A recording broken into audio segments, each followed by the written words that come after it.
What's your worst roommate story? Story 1. Besides constantly filling our kitchen with trash and refusing to clean up after herself, she was constantly locking my poor cat in and out of places. He was lost for about a week once, which might not seem terrible, but he'd been an indoor cat for most of his life, and there were coyotes in the area, in addition to a high-traffic road not far from the apartment. Every time I brought her attention to it, she would refuse to acknowledge it. It was such a simple, straightforward thing to do. Look out for the cat before you shut the front door. She would flat out refuse every time because she couldn't accept that she'd messed up in the past. Turned out that was part of a pattern of her refusing to accept responsibility for anything she'd done wrong, including the trash in the kitchen. We were friends for like 4 years before moving in together, and I never spoke to her again after moving out. I could put up with her being a slob, but not with her endangering my animals. Story 2. My dorm, consisting of 6 rooms, had a kind of haunted room for international students. The one guy from Africa never exchanged a single word with any of the roommates, but was on Skype chatting with someone 24/7. He also didn't use the fridge, putting his perishable groceries in a drawer instead. Oh, the smell.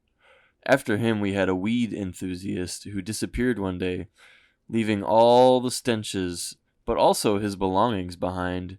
And again, after him, there was this Asian girl who microwaved lettuce. All of them not really bad, but strange. No hate here. There are enough weirdos in every country. Story 3. I have a good, bad story of a roommate situation that actually gave me PTSD and rendered the house condemned. About 10 years ago, I made enough money that I wanted to move out for the first time in my life. At the time, my sister, her boyfriend, and her friend, let's call this friend Mary, wanted to share the 3-bedroom house and split the rent. I was like, cool, this will save a lot of money. Little did I know that this cost savings would actually cost me my sanity for 6 months. The moment they moved in, everything went to hell. First, the dog. First, it was my sister's dog, Opie. Opie was this jelly bean-shaped Chihuahua Pit Bull mixed chimera that was functioning with a single brain cell. Bless Opie's heart. She would eat literally anything and everything within reach. Opie loved eating ink pens and needed her stomach pumped 3 times over the duration of the lease. Despite thinking of Opie as possibly the dumbest dog on the planet, I took care of her and made sure she was loved and cared for the best I could. I turned into Opie's full-time caretaker because my sister and her boyfriend were never around. Dog poop in the living room. So I mentioned that I became Opie's caretaker while working full-time and having my own life. I don't always have time to check on the dog because A, working full-time, and B, not my responsibility. My sister and her boyfriend worked, but would also go out with their friends and forget about letting their dog out or feeding it. So naturally, Opie took to pooping in the living room. Not the dog's fault. My sister and her dimwit boyfriend are never around and didn't bother to train it to go outside. So there was actual piles of poop all around the living room. Initially, I cleaned those up for my own sanity, but it gets worse. Mary finds a stray dog from hell. My sister and Mary are the worst types of hoarders. They hoard animals. Mary already had her stinking sugar gliders in her bedroom, and without asking anyone decided to adopt this stray dog she named Diablo. Diablo, like Opie, took to pooping in the living room. Diablo also liked to bark at all hours of the night, especially in the morning when I had work at 8 a.m. The thing that broke me. Eventually, I got tired of cleaning up dog poop. I told them that these pets were their responsibility and that I am staying in my room until this lease is up. So now our living room became unlivable because they would actually sit around watching TV with piles of poop all around them.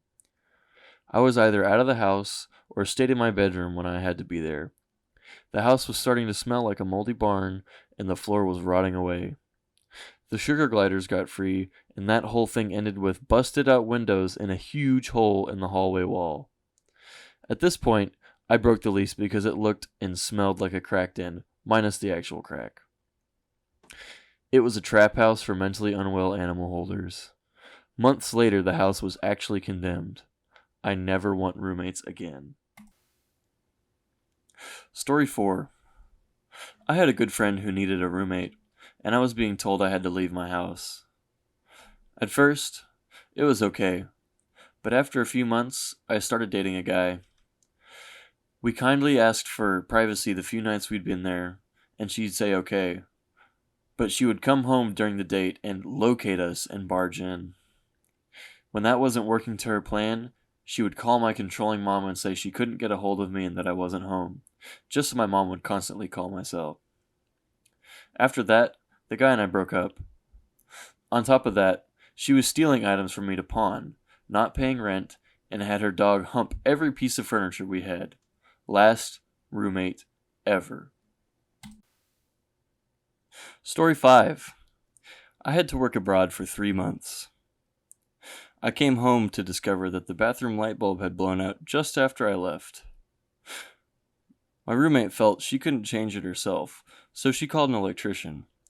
The electrician laughed at her and told her she could save a fortune and do it herself.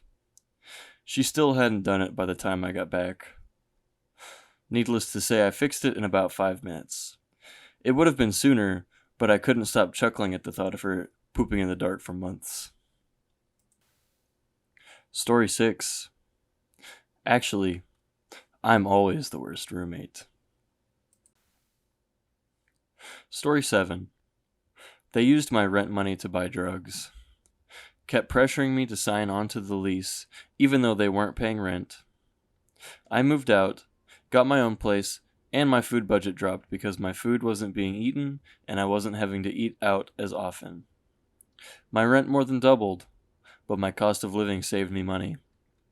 Yeah, drugs in any kind of relationship are usually bad news. Story 8. My sophomore year, I got stuck with a random roommate. She was an okay person, I'm sure, but I literally never talked to her. She was always on the phone with her boyfriend, like literally 24/7. I woke up really early one morning while she was chatting with him, and I'm not sure if it was because she called him literally the moment she gained consciousness, or because they both were sleeping with the call still going on. Never used headphones either. She went to bed at 8 p.m. every night. That's fine. But we never had a discussion about it. She would just turn off the lights at 8 p.m. every single night. Some nights, I would have late classes and I would bring something home to eat, and I would just eat it in the bathroom so I didn't have to eat like a gremlin in the dark. Also, her boyfriend was super dumb. I went to college in Maryland. He was stationed in California, in the Army, I think. He had to go to Florida for something and suggested that he stop by to visit since it was on the way. It's very much not. He referred to women as females. He said homosexuality is a mental disease. Meanwhile, I had a pride flag hanging up on my wall. They got into an argument about what gluten is, with him insisting it's an additive that people are allergic to, which is used to cut bread products, and after Googling it and getting the most basic definition of gluten, complained that it was too confusing. There's a bunch of other stuff I've probably forgotten. Keep in mind, again, no headphones, so I just had to listen to these whole conversations. The best part about her was she was almost never there on the weekends, but having to live with that during the week sucked. I at least hope she's out there with a less trashy man. She deserves better than that. Story 9. My roommate didn't allow bananas in the house. No explanation. Nothing. No bananas allowed. Period. Story 10. College dorm roommate. He came home really drunk one night and wolfed down a whole thing of fries with ketchup. He promptly barfed that up in the middle of the floor, blacked out drunk in his bunk. Me, slightly less drunk, wants no part of that mess, so I just went to bed. When he woke up, he had totally forgotten the whole ordeal. He got mad at me for puking and not cleaning it up. What do you think? Do you have any horrible roommate stories? If so, share them in the comments below. Make sure to like, comment, subscribe, and hit that bell. This is Chino, signing off.